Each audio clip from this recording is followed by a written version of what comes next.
Yes, sir. Let's rock. Why is my computer going so slow?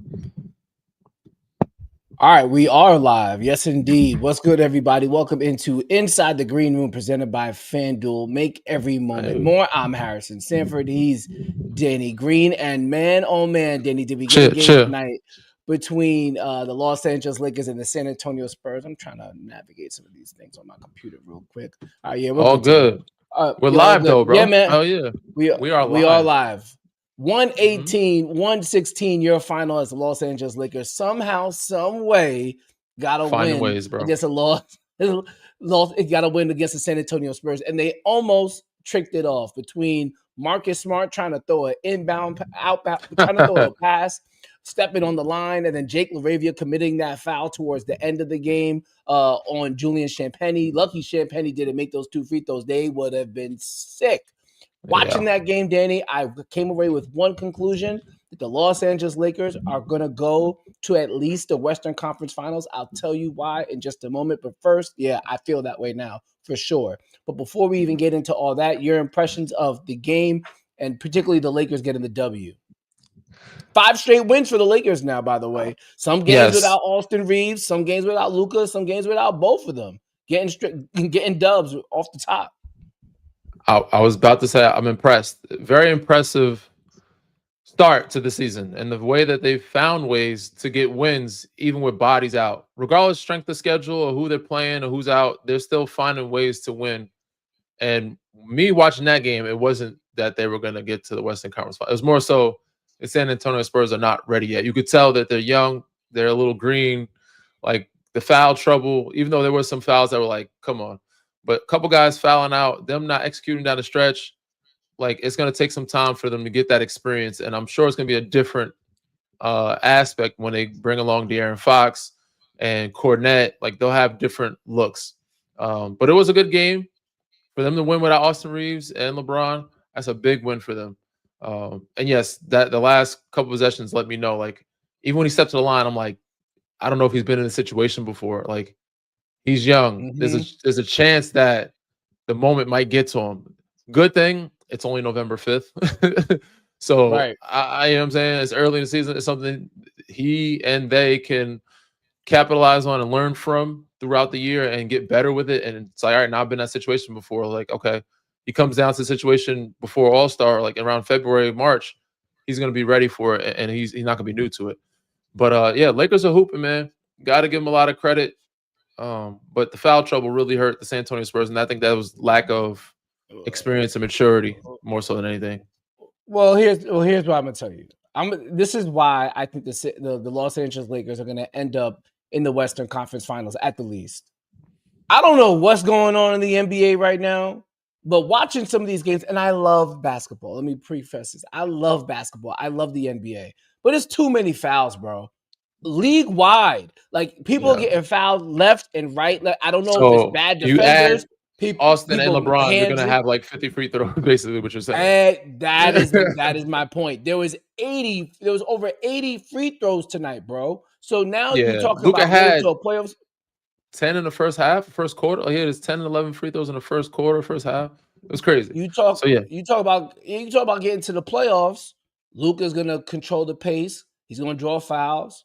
LeBron's gonna control the pace, draw fouls. Austin Reeves apparently knows he's been on that type of time too, and they're going to be allowed to set up their defense. I just don't see how you going if the fouls are going to be called at the rate that they're being called. And again, I'm not blaming Luka and Austin Reeves. Maybe it's just bad defense, or it's maybe gonna be different. It's the got to be different in the playoffs, bro. It's gonna be it's way different in got the to be playoffs. different because it's 80 free throws in one game. I can't. Nobody wants to watch that, but it's not like they're not getting fouled. They are getting fouled. They're doing what they're taking advantage of the situation. So it's Some going to end up some being of like those that in the playoffs, calls, bro. nah, bro. Some of those calls are not fouls. It's regular season fouls because it's the regular in the playoffs. Those little guys bumping into people, falling backwards. Nah, you're not getting those no more. You know what I'm saying? Like when the playoffs happen. So some of them are fouls, some of them nah. Some of them are definitely selling it, selling some charges, selling some flops, a couple grabbing the arms, a couple bumping into people, flailing. I'd say probably 80% were. So yeah, can't blame them, but you're absolutely right. And it's not just this game. It's the starter and Legs had a great segment on it. You know, Legler for guy. He was also calling the game tonight with Richard Jefferson and Mike Breen. So yeah, the free throws is kind of out of control to start the season, and you hope that it'll slow down. It should, it will. I think there's just because the beginning of the season there's emphasis on certain things. But yeah, it's Nah, it's a it's little out of ridiculous, man. control. It's I'm sorry. I love the NBA and Scott, shout out to Scott Robinson who pointed it out. 66 combined fouls. Like what exactly are we doing? Like we can't watch a game like that, bro. I can't lie, Danny, I can't lie to you. At a certain point, I turned off the game and I was watching other games at a certain point. I was watching like the end Doing of the your own Kings shit. Warriors. I was watching Thunder Blazers because I was like, yo, I can't. I love watching Luka. I want to watch Wemby as much as possible, but 66 fouls is crazy to me. With that being said, that's a reason why I believe that the Lakers are going to have a chance to go very far because LeBron and Luka and Austin Reeves know how to control pace. And if they about to put people in foul trouble and have free throws all game long, it's over. It's a wrap. They're not going to get those fouls in the playoffs, especially Austin. Like Austin Reeves is kind of building that reputation up now, so he'll get more fouls than he did last year. But he's not going to get the same amount as Luka and Bron. I mean, Bron barely gets, like, honestly, he's not one of those guys that draws a bunch of fouls. But I just don't see it happen in the playoffs. But yes, they're looking good. It's a really good start for this group, and it's impressive, regardless of who they're playing against. The strength of schedule. Some people, they played Portland twice. They played Sacramento. They played unhealthy Minnesota. They weren't unhealthy. They were unhealthy as well. Who gives a damn? They're winning games. Nobody feels bad for the injured. So they're doing a thing, man. They're doing a thing. Outside of the brilliance of Luka in certain games, outside of the brilliance of Austin Reeves in certain games, is there something that you're seeing from JJ Redick specifically that you like so far this season? I give JJ a lot of credit, but I'm not sure if I'm gonna give him credit for this. Like this is on the players, bro. Like they're figuring out. Like they've obviously had some moments where it's like, damn, that's a rookie mistake tonight. Fouling a guy, throwing it across the certain turnovers, but they're finding ways to win, and it's random guys, different nights. It might be Nick Smith Jr. DeAndre Ayton had a 29, damn near a 30 ball against Portland tonight. He had 22 and 10. They have certain guys step up. Marcus Smart had a really good game, but Luka obviously controls the tempo of the pace, so he's the head of the snake. And Austin Reeves, when he's out, he's the head of the snake. So they're getting those guys involved. But Jackson Hayes is giving you they're finding good minutes from other guys, man. And I don't know if that's JJ encouraging them and giving them confidence, or it's just the fact that they just have injuries and these guys are getting some opportunity. You know what I'm saying? So, yeah, Marcus Smart had a really good game. And DeAndre Ayton had a good game. And then Rui's been shooting unbelievable, shooting like 45 from three right now, 46, 50%, 60% from the field, and damn near 50 from three. So he's having a good start of season. His numbers aren't crazy high in terms of point average, but his efficiency, he's been very efficient so far this season. All right, I want to switch over to the Spurs side of things. If anybody wants to chime in with any questions for Danny, make sure you go ahead and throw those in now. Again, this is Inside the Green Room presented by Fanduel. Make every moment more. We are live usually after the Monday night games and on the Wednesday games, and you can find our content on Instagram at Inside Green Room. Green Room Inside on Twitter, and our YouTube page as well, if anybody's watching on our YouTube page. With that being said, I want to talk about the Spurs real quick, Danny, because the Spurs and you were one of many who was hyping up Victor Wembanyama. And how could you not hype up Victor Wembanyama? He's 7'5". He's got a handle. He could block multiple shots. He can score off the bounce, on the post-up. Whatever you want, he can give it to you. However, they have a problem getting him the ball. And when he does get the ball, he's not getting it in the ideal position. And he spent this summer. It's more so that.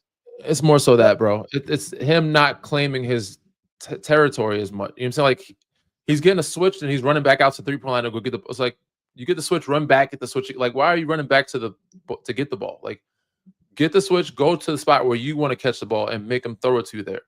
I think it's half and half, not just him doing that, but them not finding him. He's got to be more dominant or just more demanding of, yo, this is my spot. This is where I'm getting it. I'm not letting somebody force me out to the 3-point line or the top of the key Richard Jefferson talked about it. He goes, Victor's got to work from the top of the key every time. It's a lot. That's taxing on a player to have to catch the ball out 30, 40 feet from the paint and try to work to get back to the, inside to where he wants to be at. So yeah, bro, they got to figure something out. And on other platforms, I spoke about my top 3 guys in the game, and I had Victor Wembanyama on there. The power rankings are shifting. Like, he is now, the power rankings are shifting. I'm not saying I was wilding, because he could easily get back in there. He was one of the best two-way players that we've seen the game, like to start the season. Defensively, defensive player of the year, and offensively, when he was getting 30 and 40, he's one of the best candidates for MVP in this league.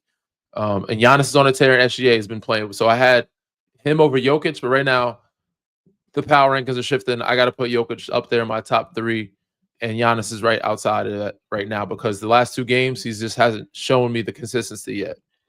Yeah, it was a wild. I would say it was just a wild position to be put in. You can't really evaluate after 5 games, 7. You got to do it early. like you got to do. You got to do it in quadrants. It's power rankings, bro. That's why the power rankings shift. Just like rookie of the year power rankings. If VJ come to the top, Cedric Howard's on his way up, Cooper Flag on his way up. Like, they shift throughout the year. The power rankings shift, and with new information comes new, new analysis. For sure. I will say this, that Dylan Harper did not play. And obviously De'Aaron Fox hasn't played yet as well. And I think even towards the end of the game, you saw the impact of not having De'Aaron Fox. Remember, De'Aaron Fox won the first ever Clutch Player of the Year award, somebody who's comfortable with the ball in his hands down the stretch.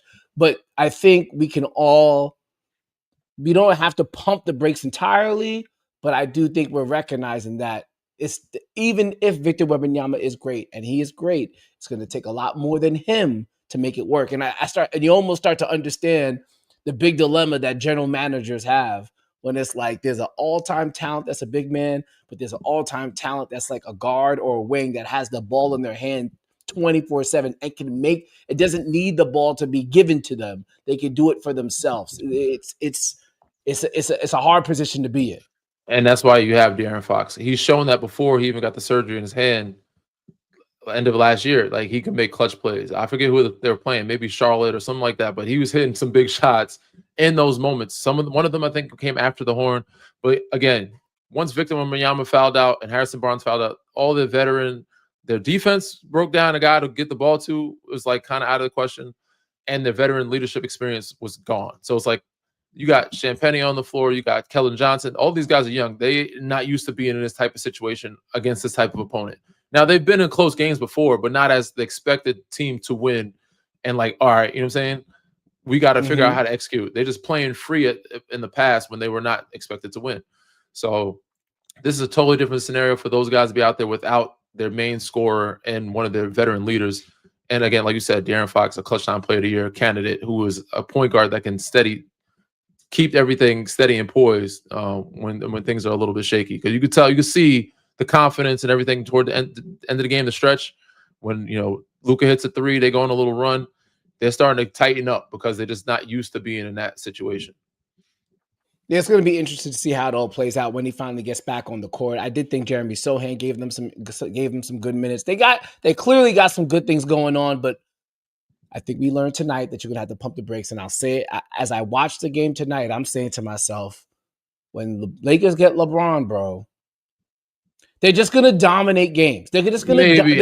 It could go a different effect, though. It could be slower. They were going at a faster pace before. This could slow them down some. You know what I'm saying? Like, we don't know what it's going to look like. We have an idea because we saw last year. But again, Marcus Smart, different. Jake LaRavia, DeAndre Ayton. These are 3 different guys to surround himself with. Gabe Vincent is out right now as well. So, like, with the whole package together, I'm interested to see. But yeah, if AR and Luka can dictate the control of the pace of the game with free throws, because Bron's not a free throw. He's not like a big free throw guy. You know what I'm saying? But he can control the tempo with his smarts and with the pace of the ball. But he's not like a guy that draw a bunch of fouls. You know what I'm saying? They actually, I feel like Bron probably deserves more free throws than he gets. But yeah, Luka and AR have mastered that. Luka and AR controlling the game. You're not going to leave Austin Reeves open if Luka has the ball. You're not going to leave LeBron open if the other person, one of those other 2 playmakers has the ball at the top of the key. But the way that Rui's shooting, they're just it's just going to be it's just going to be If too hard Rui to keeps stop up the them. shooting, it is. If Rui keeps shooting that way, Yeah, and they if they Rui need keeps Gabe up, Vincent to shoot well, and Jake LaRavia to keep playing, they need those guys to play well. Also, again, that might throw off the rhythm. But if you have your third best defender guard, LeBron James, it's trouble. It's definitely that's what trouble. I'm saying. That's exactly what I'm saying. And the way that they're playing now, it's going to allow LeBron to really steady himself into the season. There's no rush. I don't think he was going to rush to come back anyway, but even more so Yeah, now with the way it's that they're cool, and it's playing. like This it ain't no rush at all. scary hours, bro. Scary hours. All right, let's get into more about the NBA just in general as we kind of look at what's happened so far throughout the course of the season. I have some wild stats from you, and you're going to tell me if it's real or if it's not. You ready? Yeah. All right, let's go with the first one. The Houston Rockets. This is everything is before tonight's games, and I don't even Okay. want to talk about tonight's game because goddamn, Kevin Durant scored 11 points, and it sucks when you're somebody who bet him over. But that's neither here nor there. With that being said, here's the first stat, and it's about the Houston Rockets. The Rockets are averaging 127.9 points per 100 possessions. If that held, it would be the highest mark in NBA history. Is it real or is it not? 127 point per possession 127.9 points per 100 possessions. That's what they're scoring with their starting five. Is what you're saying? Like with that group? as a team. No, that's not real. Go ahead. No, I don't believe it. I don't well, think here's that well they're here's even high scoring teams in the league. I think there's some teams that are even more high in scoring, just like points per possession in the you league. don't look be you don't be you don't think of the Rockets as a high scoring team because they don't have multiple 25-point per game scores. But here's what they do. They are easily leading the league in offensive rebounding percentage because Steven Adams and Sengun are a beast on the boards, and then you have Amin an Thompson, athletic wing. Jabari Smith. Jabari Smith. KD might be the worst rebounder in the starting lineup, and he's 7 feet. Think about that. That is absolutely crazy. So I I still ask don't you believe it. again. I I still don't ask believe you it. again. No. And you don't have to believe the numbers. The numbers are real. These are real numbers. But You said to believe it. real? Is it real or is it? Like, you don't believe it's going to last? But listen, Danny, the one thing that you even when it Is comes it to real? defense, Like, is this a real deal? Is it going to last long? Is it throughout the season? yeah, why would it stop? Okay. You think they're gonna stop offensive rebounding? I started the season again. The free throws is up. I think a lot of things are going to slow down. Defense is be able to settle in and be better. So I think a lot of teams' points per possession are going to slow down. Okay. All right, let me give you another one. By the way, the Blazers did stop the Oklahoma City's Thunder's winning streak to open the season. They did beat OKC tonight. Wow.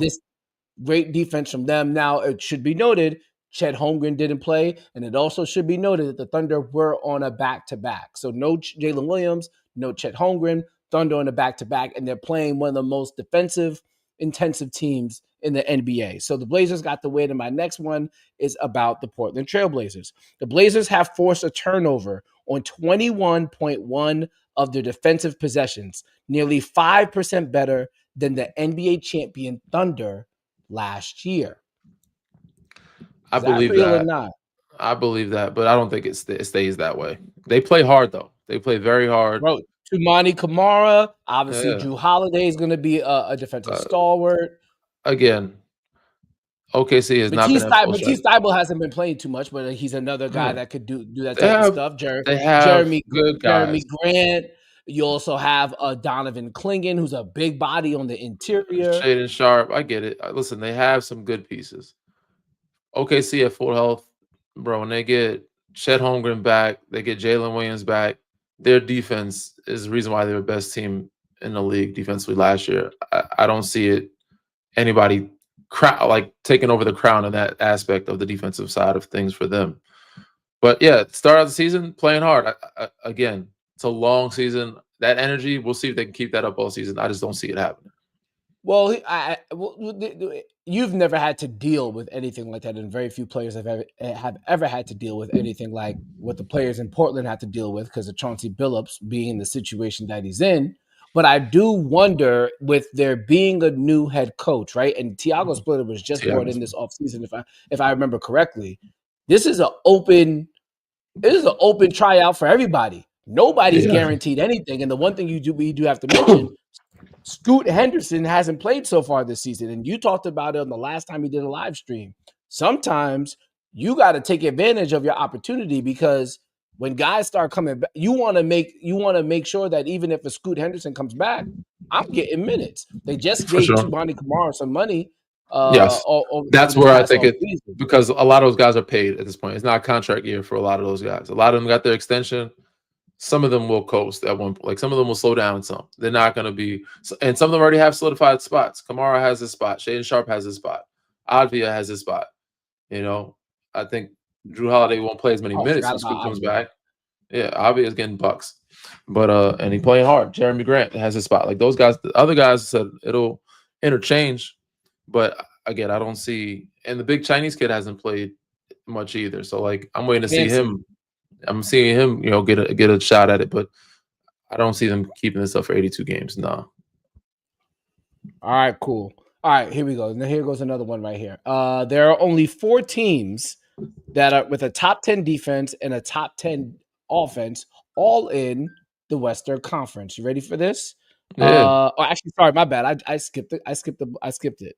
Let's go to Giannis. Giannis Antetokounmpo was averaging 11 field goal makes at the rim. The next closest is Jalen Johnson, which is surprising, at 6.3. There are only 4 other players with 5+ rim field goal makes per game in the entire league. Giannis is just dominating at the rim. And I think that, obviously it's a real stat. I'm not going to give you a fake stat, but I do think, Yeah. Danny, that we He's going are to in a continue that. place. He's going to Yeah, continue because that. That's what he does. I That's think his game. Well, some people will get a little close. Like, I think when Brown comes back, he gets a good amount of rim finishes. I think when Joel Embiid, it gets less than minute restriction, like, he still shoots a lot of jumpers, but he'll be more at the rim. I think Wemby is starting to gravitate more toward the basket and just get closer to the basket. So he will still get his 11 attempts. Some guys there might be more guys with 5 or 6 later on in the season, but that's going to stay. That's real. Giannis he's got like 3,000 dunks. You know what I'm saying? And I think we might need to pause for a bit, right? In the sense of looking at the Milwaukee Bucks. I think we all wrote them the eulogy going into the season. Oh, Giannis wants to get traded. Look at how good the Hawks got. Look how good the Magic got. And Giannis is still Giannis. And if you put a system around him that has 3-point shooters, like, yes, was the Miles Turner trade kind of wacky because they're still paying Damian Lillard? For sure. But is Miles Turner a better basketball player at this stage of his career than Brook Lopez? Without a shadow of a doubt. So Giannis getting a younger big man, and then he's getting this great effort from guys like Cole Anthony and Ryan Rollins. I don't know how long that lasts, but it does seem that they have basically said, we know how to maximize your skill set. If you play like an MVP, Giannis will still be a top 4 seed in the Eastern Conference. And that's, hey, look, they look like they look a lot more happy. They look more happy than the Orlando Magic. For sure. Right, and I think they got lucky. They struck gold and found some hidden gems. And again, that's because you have a guy like Giannis, who's an MVP caliber player. And because the East is so weak and wide open, he's able to carry you to beating the juggernauts of the East, quote unquote. For those who are not seeing this, the New York Knicks, the Cleveland Cavaliers, there are no damn juggernauts in the East anymore right now.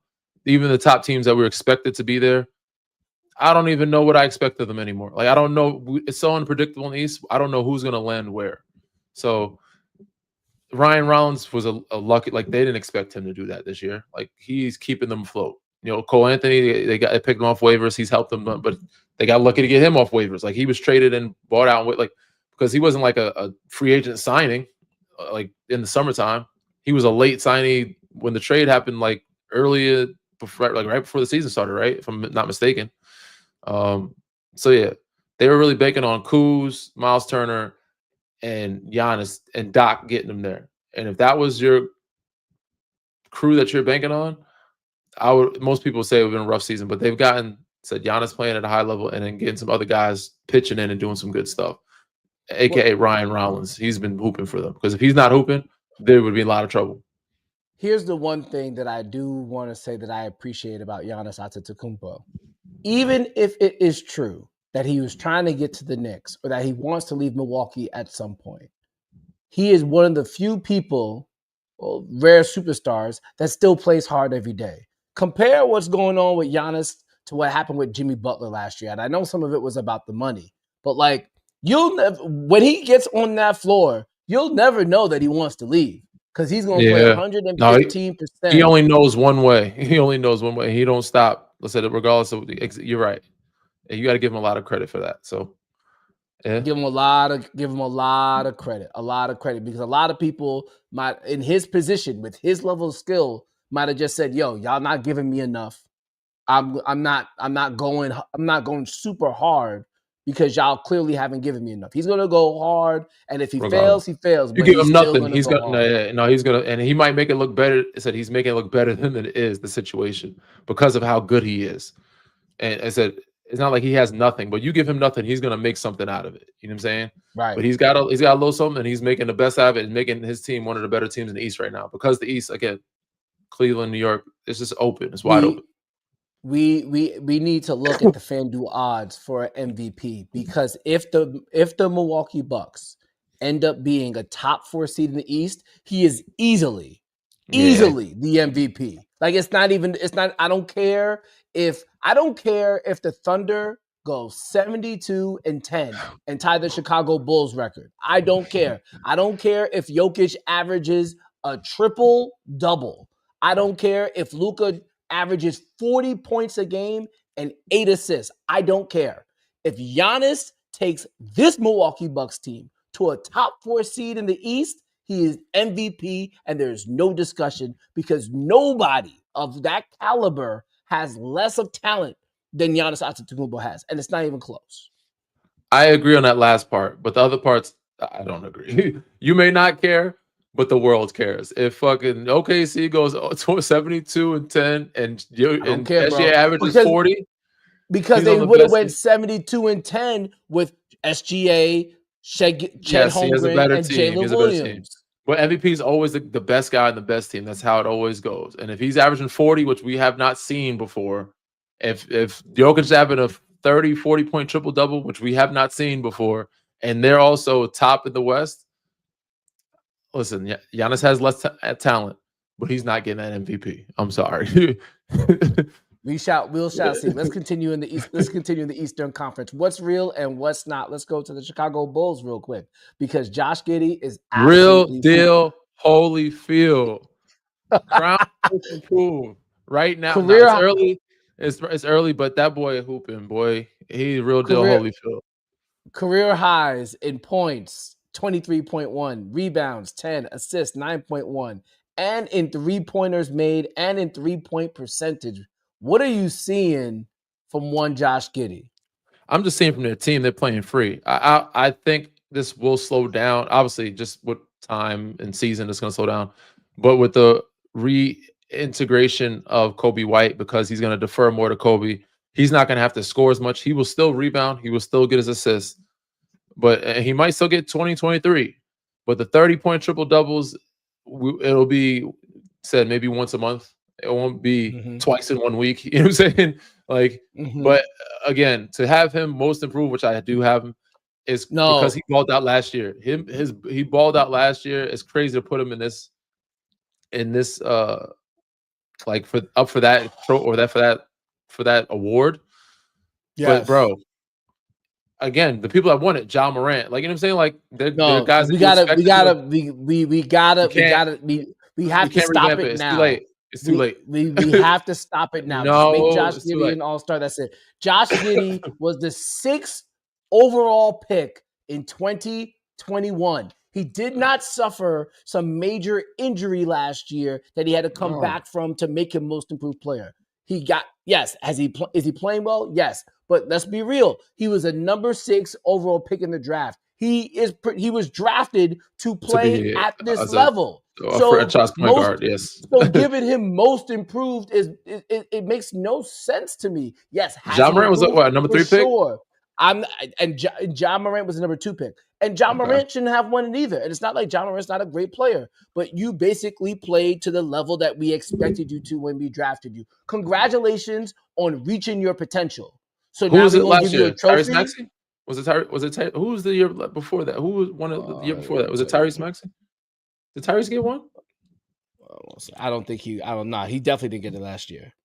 I'm talking about I'll the year tell you before, right now. maybe. Oh, The and year see, before. look, Dyson Daniels, and even Dyson Daniels was a lottery pick too. Was he? What Dyson number Daniels. was he? Oh man, I wasn't prepared for this part. Dyson Yeah, all Daniels. good. I mean, if people could wait, they Last understand. night. Yeah, they'll be all right. Tyrese got it the year before. So Laurie Markkinen, again, another guy. Again, if they're gonna if we're gonna stop and not give this guy the trophy because we're gonna change the format this year. We need to come to a stop, bro. They should We have did need to this a come to a way long stop. time ago. They should have did this way long time ago when Danny Green was up for most improved player, and they Eight- gave it to Brian Anderson. Eighth overall in the 2022 draft, Dyson Daniels. Like, no, I'm sorry. He's a great Tyrese player Maxey for the year sure. before that. Tyrese was later in the first round because COVID. He didn't go to a tournament. He was like he's a 20. He was like the 21st pick. But if you're a top 10 pick, bro, if you're a top 10 pick and you start to play the all-star level after 2 years, 3 years, you just progress like we all thought you would. You reach your giving you potential of what they for? drafted you for. Yeah, they drafted you with the expectation of you to be this type of player. Not everybody gets that, but your reward is getting the contract that the extension usually, and they should get some type of recognition for it. You can get some votes, but I think this award should be for role players that what I'm saying, end of the bench and guys that end up being a starter and then again like double-digit numbers. A Pascal Siakam who went from the G League to a starter on the NBA Finals team, averaging 15 plus points, to eventually being a max player. That is a most improved type of player. Not these guys who are lottery picks. Yeah, they had Cade Cunningham on that list. Zubac was on that list. Like, I had a couple guys. Yeah, I'm with you, bro. All right, we're done with what's real and what's not. Now we got to do a little bit of FanDuel stuff real quick too, and talk about some win totals. Number one, since we talked about the Blazers, let's go to them real quick because now they're minus 120, Danny, meaning that they're actually a favorite to make the play-in the Western Conference. And why are they a favorite to make the play-in? Because number one, I don't care if the Sacramento Kings won tonight, they suck. And then number two, as I try to tell you, Danny, but you didn't listen, and a lot of the people in the media didn't listen. The Dallas Mavericks are no good.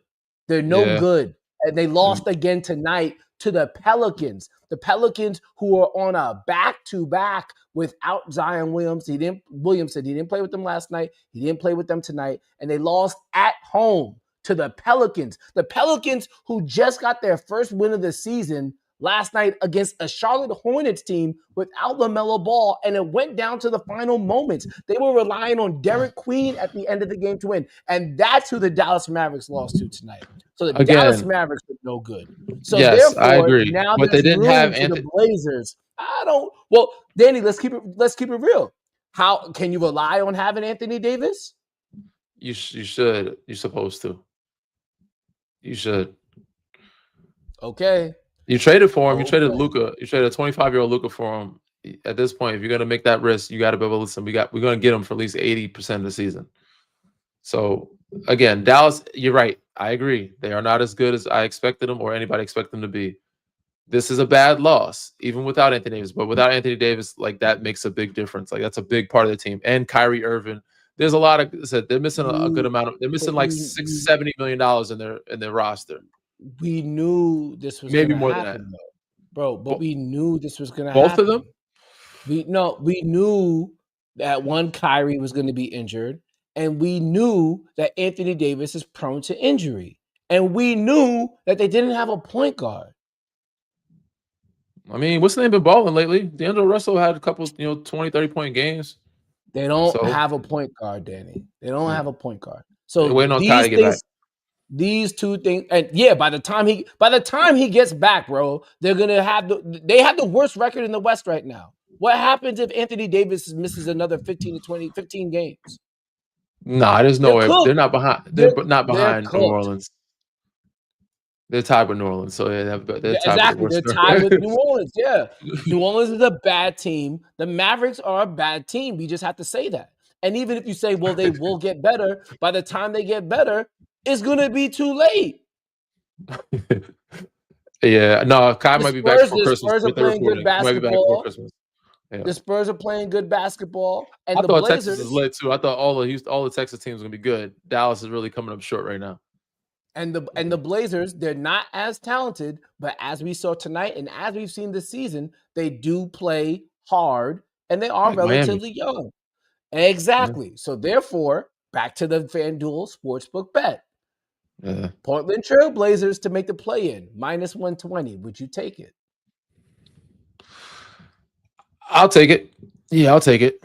I think they'll play hard. Again, I don't know what's going on with Chauncey, but Tiago and Chauncey have them playing. Like I said, Chauncey implemented a system. Tiago's doing a good job of coaching them right now.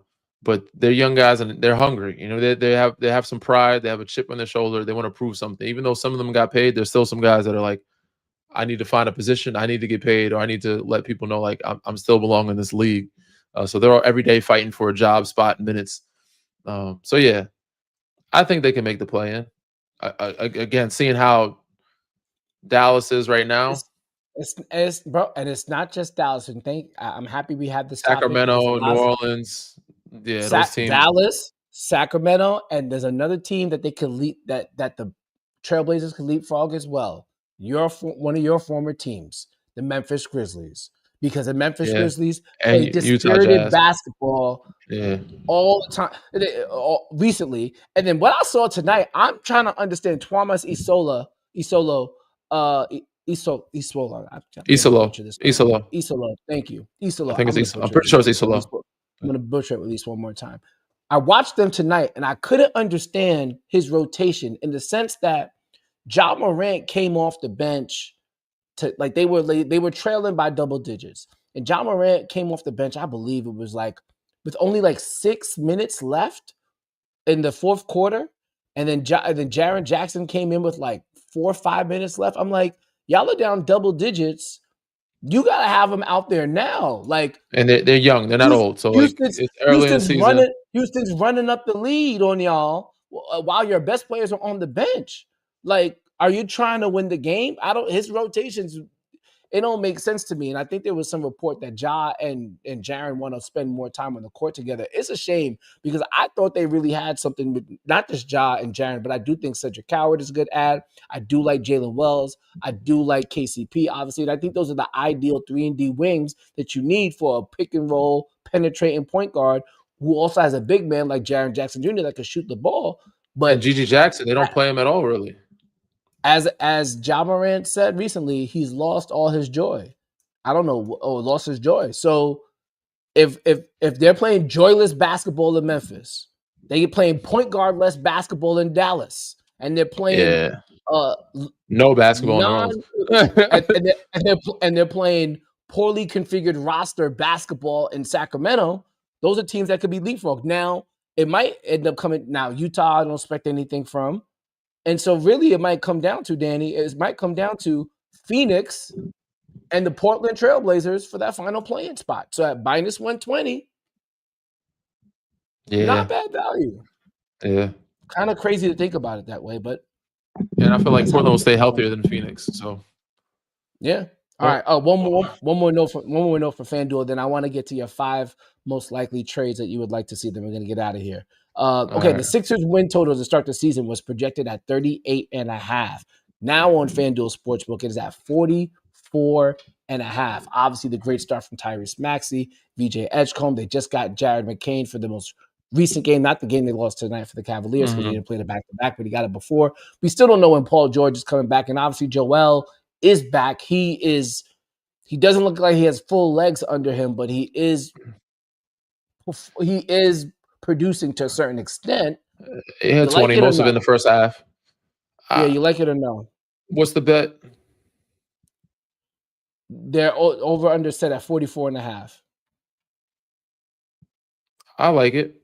I like it. I like it. I'd leave it alone. I think they can get 45. I think they get 45. They had a good start to the season. That's most important. Jared McCain didn't play many minutes. 5-3 right now. He'll build his minutes up. Joel's building his minutes up. Like, again, they're so unpredictable with you don't know what the injuries, so that's why it's like I'll leave it alone. But I will say the this. positive in me is like I think they're gonna be good, but again, you just can't trust it, so you don't know. The positive that I do like from them is that they actually are playing spirited basketball, and that was something that you just didn't see from them last year. So I think from that sense in itself, it might count towards them winning those games, and it does feel like they could win games without Joel and without Paul George. I mean, they've already done so much so far this season. All right, we got to get out of here. One more thing, Danny, then we got to go. As we always do, there is a top 5. Top 5 last show was my top 5 favorite game 7s in the history of the National Basketball Association. And because this week there was the NFL trading deadline and a lot of players got traded in the National Football League, I figured why not do a top 5 for NBA trades that we would like to see. The trading deadline is far away, so we're jumping the gun. It's not going to be until February. But in light of what happened in the NFL, why not think about it now in the National Basketball Association? So, Danny Green, please give me your top 5 trades that you would like to see. Okay. Now, I did this trade machine that you sent me. It was kind of dope. Not gonna lie to you. I want to get back to doing it. You never messed around with the trade machine when you were in the league? Not the machine. Not the machine. Nah, I never did it. I know some guys do it in the video games. I don't play video games, so you know what I'm saying. I'm looking at teams that I feel like the trade machine is fun, bro. You should. It's a good time. You get your GM on. Yeah. So I'm looking at teams that I think need to make a move and figure it out. And it's still early, so you know. Yeah. And these are just in no particular order. But one of the trades I looked at was Cleveland, right? And I think Cleveland at some point needs to make some moves. Another team that I looked at that needs to make moves is Orlando. And I feel like they can swap some players that they both kind of need. You feel me? Orlando, I feel like they need like a true point guard. Obviously, right, the issue with Cleveland is the 2 smalls, 2 bigs. You got Jared Allen, Darius Garland, those guys with Evan Mobley, Don. Keep Evan Mobley, put Jared Allen and Darius in the box and see what you can get. I think you can trade for a Jalen Suggs. You need some defense, right? So I'm thinking like Jonathan Isaac, Wendell Carter Jr., stretch 5 big. You know what I'm saying? Wendell Carter Jr. could do a little bit of both. Jonathan Isaac. Now, if you want to get real freaky with it, I don't know if you want to throw Max Strus in there and then try to get like Anthony Black and Pataze just to give you some other backup bigs. Damn. Yeah. So, but the main ingredients, Darius Garland, Jalen Allen for Jalen Suggs, Jonathan Isaac, Wendell Carter Jr. But if you want to make a big trade, you can do. You put that in the trade machine. It didn't work because you need to put it's 75 for 77, but you needed to make -$5 million for Cleveland. You have to add some picks, so you have to add picks in there, like a pick or 2. Yeah, but I understand what you're saying, but I'm not seeing that happening because there's no way that the Cavs would trade with Orlando. They're at the same. Agreed. Again, but it's not my list. It's your list, and you're the GM, so you do what you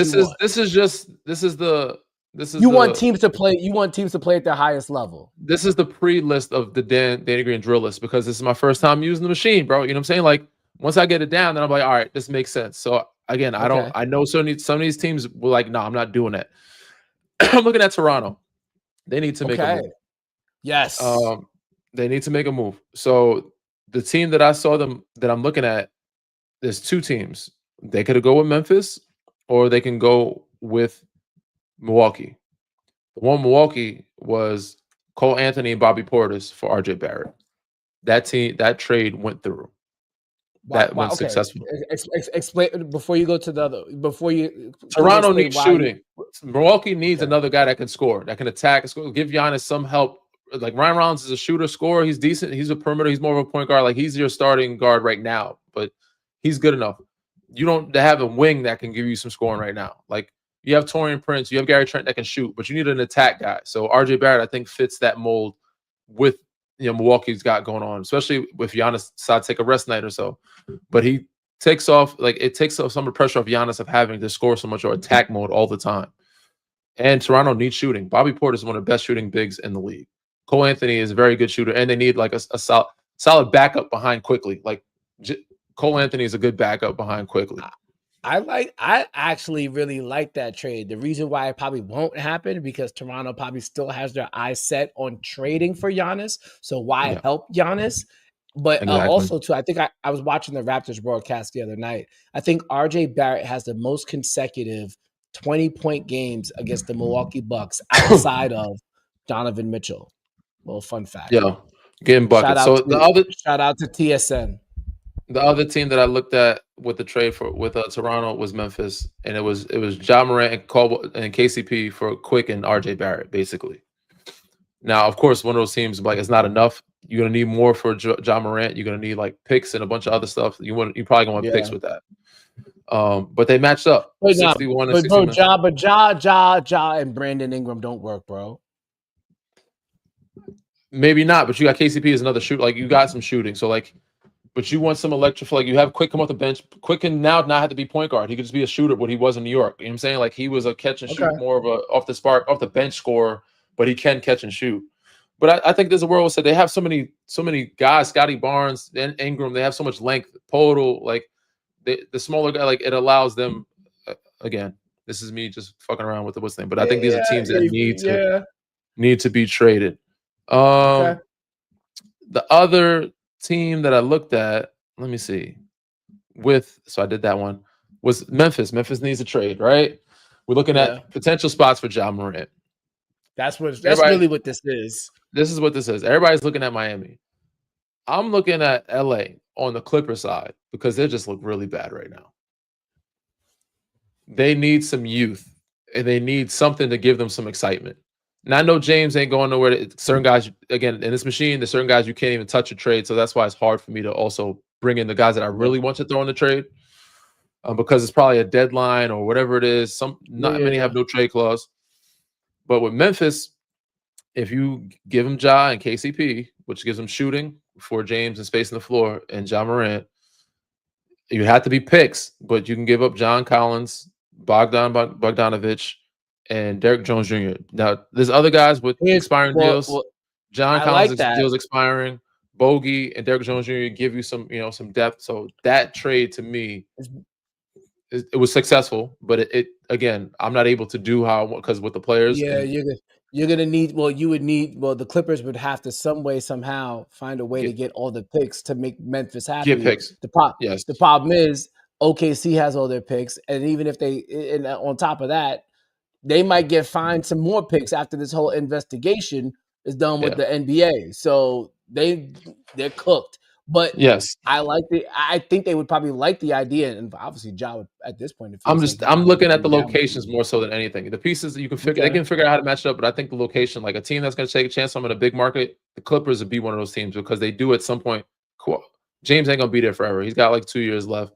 The other guys, Brook Lopez, they said they're older. CP is about to be done. Bro. They're old, so they need some youth. They move so slow. They need some youth.